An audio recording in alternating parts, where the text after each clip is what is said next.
Good morning, welcome to the channel, Retired Don't Give Up. It's been a year since I purchased this ADV 350, and I guess it's time to do a 1-year review.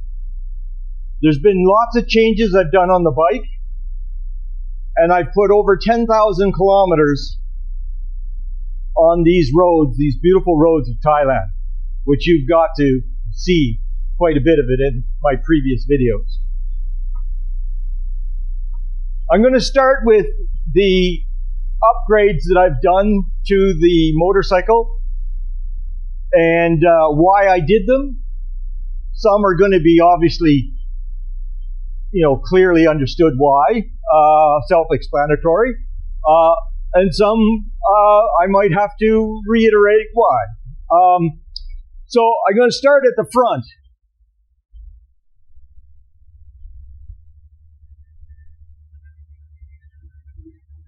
Obviously, the first thing I've done is put a holder for the phone. Very important. I put on various parts of the motorcycle, I put connections for my cameras. This part here, the camera sits here and shoots forward. I have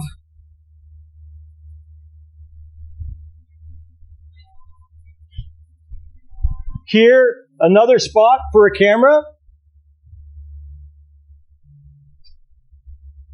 and I have a spot here for a camera which I can add my pole and extend it out and film from behind the motorcycle.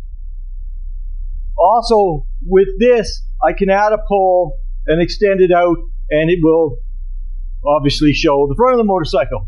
So that's as far as cameras are concerned. Now, one of the first things I did was add extensions onto the handlebars. These are, you can see the whole unit, these whole units got changed, and it brought the handlebars up almost 1.5 inches.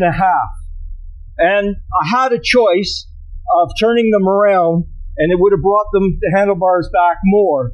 But in my case, because I have long arms, I moved them forward. Now, I will say there was, I got one comment from one of my videos that, that these were not, I don't know if he said not safe or not proper, but I replied to him saying, hey, tell me why, I'd like to know more, but he did not reply.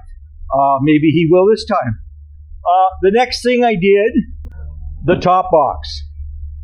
The top box was I owned this top box when I had the Forza back in Chiang Mai, and all I had to do was replace the brackets, and I was able to attach this top box onto the motorcycle. We leave this on all the time, and it's whenever we're doing runs into the town, it's extremely handy. The next thing, of course, I'll get to the bags in a minute, but the next thing, of course, was the crash bars. I ordered the crash bars. Now, unfortunately, I got the wrong ones. I ordered the crash bars, and it was for the ADV 150. So they were wrong, had to send them back, but I got the correct ones, and very, very happy with those crash bars. The other thing that I highly, highly recommend, and I've said it many times, are these foot pegs. These foot pegs. When I'm on the motorcycle, that's how my foot sits, just like that. And I can tell you, from going here like this to that on a long trip is a major advantage. Major advantage. The next thing I did was I got running lights. Here's the switch. There's yellow and white. I leave it on yellow most of the time, and of course that way, you know, when I'm riding, people can see me much easier. At nighttime, if there's no traffic and I need more light, I put it on white, and it's quite a difference on the motorcycle, especially if you're in an area, like I say, where there's no light. It lights up the road more than sufficient. One of the final things I invested in was these Shad 23 side boxes. I ordered the brackets and the boxes off of Shopee. I didn't think it would be such a controversy for ADV riders in the UK and in Europe, but as it turns out, they cannot get these brackets. I've done several videos on brackets. I actually now have a manufacturer that makes the brackets, and I sell them to anybody who is in the need in the UK or in Europe who wants to have a set.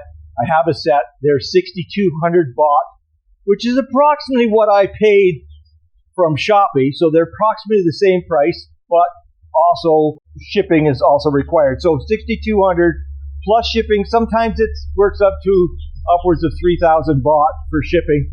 I'll put the difference in money on the up here. So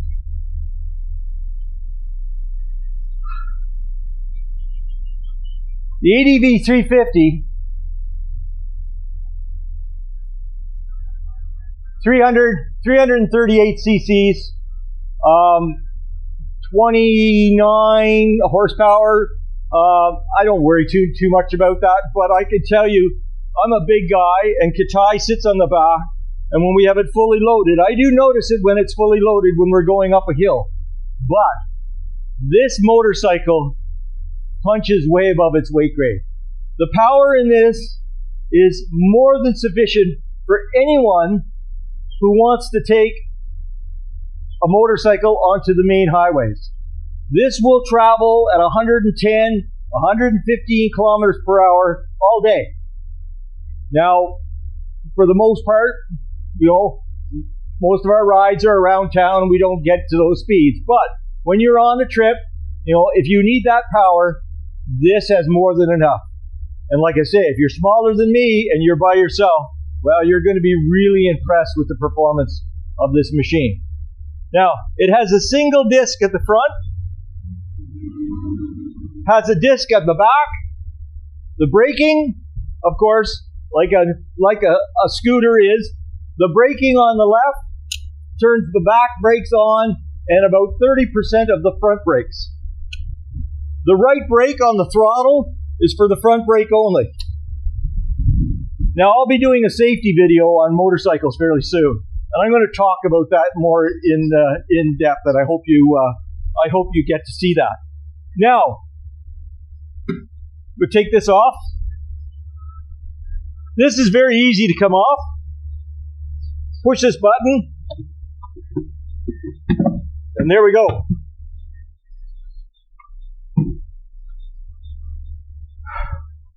Now, for the most part, I run the motorcycle without the side boxes. It's only when we're going to go on a trip I'll put the side boxes on. Now, one of the things is when I got these brackets, there was no instructions. So I did the best I could to install these brackets. There is a plate here that bolts in to where the bracket of the motorcycle is connected, and this plate comes through, and then again the actual box bracket bolts onto here. I put it on backwards. Again, did not know that it was going to be, that was the way to do it. So,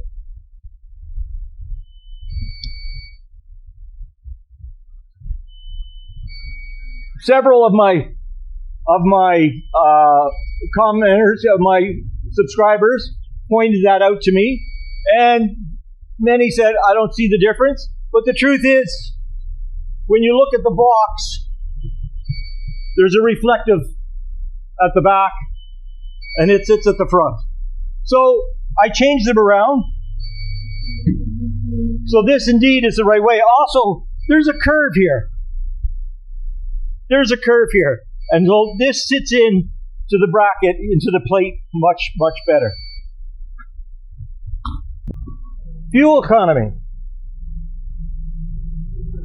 I don't really keep that close of a track on, how much it burns, because I just don't really care.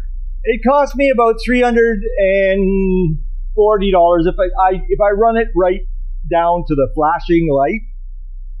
It's about 340 baht to fill up, and I can go about 340 kilometers on that tank.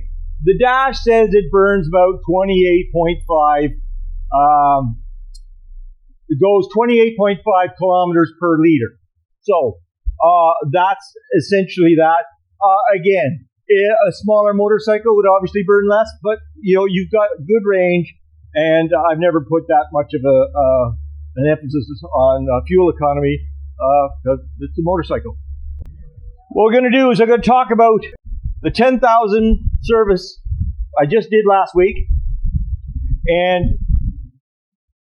one of the things that was a concern was the belt. The belt was chattering on low speeds. So as you were pulling away, one of the things, you apply a little bit of brake, you keep your throttle up a little high, and you use your brake to control, and you can crawl along about 4 kilometers per hour, 5 kilometers per hour. But when you're first pulling away, what was happening is it was literally chattering, literally slipping. The belt was slipping. There was dirt around, the housing of the belt, where the belt starts at the beginning. Once you get going, you're fine. And that will happen gradually. So when we did the 10,000 check, I made sure that they knew that this had to be addressed, so they did clean the belt. So I have in here the bill. So here's the bill. Total price was 1,760 baht, which is not too bad. What did I get for that? Well, I got 2 liters of synthetic oil, a new plug washer. The synthetic oil was 400 baht, 200 baht each. I got a new filter. Now, the last service I did at, I think it was 7,000 or 8,000 kilometers, all they did was change the oil. They didn't change the filter. I'm an advocate for changing both at the time. And in future, I will tell them, hey, let's change both. Now, I realize in a car, you'll go a lot longer on the oil, because there's considerably more oil. This has 2 liters of oil. A car will have upwards of 6. So it will go a longer period of time, but they still change the filter each time they change the oil. So in future, I will probably tell them, you know what? The filter was 650 baht. So maybe some people might think that's a lot of money and they might not bother to do it. But in my opinion, it's certainly worth it just for the longevity of the motor. The next was, they changed the spark plugs. The spark plug was 450 baht. That was part of the 10,000 kilometer check. And then finally here, they cleaned the belt for 250 baht. My suggestion is, you know what? Do it more often. Because I noticed an immediate difference when the belt was clean and when I drove away from the dealer, immediate difference. So in my opinion, for 250 baht, just pay it. I go in the next service, it's 13. Maybe I'll wait till the service after that, which would be around 15,000 or 16,000. Then I'll have them clean it again. Why not? 250 baht, money well spent. The motorcycle has traction controls. Now, you notice on one of my last videos on the first month review, I took quite a tumble. And a few people mentioned that I shouldn't have the traction control when I'm going off-road. Yeah, I probably shouldn't even go off-road. Now, I will say I have on more than one occasion now gone off-road. Of course, I'm more careful and I'm always wearing my helmet. So if you're careful, it's not so bad. But again, I'm old and it's more for me for travel. But there are times when we have to go on a dirt road, and it's fine as long as you're careful. Again, I'm old. I don't do any special antics. I just, enjoy the bike for what it is. And what it is an amazing, amazing machine for the roads that are absolutely beautiful and exciting curvy roads of Thailand. One of my future changes, I would like to change the suspension. I just haven't got around to doing it. Other things have happened in life, but it's on my list of things to do. Other than that, the motorcycle is really complete for what I need. By the way, the windshield goes up and down. I never move it. I leave it at that. It does give me some wind protection, but for the most part, I leave it there. I could put it down and then it would have no wind protection at all, so that's where I leave it. Again, I've commented several times about where it'd be nice to have a second disc on the front. The truth of the matter is, the front disc, the front brake, when you pull that front brake, the motorcycle dips down quite nicely and it stops very quickly. Now, I also understand that there's some changes in the 2005. I think there's more, set up for Bluetooth to your phone. I have my Bluetooth that goes to my helmet. So the 2025 obviously has a few more features. Now, one of the things I'd like to have more is there's a USB plug in here, and here's the cable. So the only USB available is in there. Some other bikes, there's a USB underneath here. That would be nice to have another USB, so if you need to you could plug something in while you're riding. As far as storage and the bike itself is concerned, again, there's room for a helmet. Not very often. Sometimes I put a helmet down there if we're stopped somewhere. But loads of storage with the top box, the side box. We can go for 3 or 4 days without any problem whatsoever. Well, I believe that's it. I'll probably think of something after, but ADV 350 for Thailand roads, for UK roads, for Europe roads, for any roads. This machine is more than adequate. Until next time, bye for now. And remember, don't give up.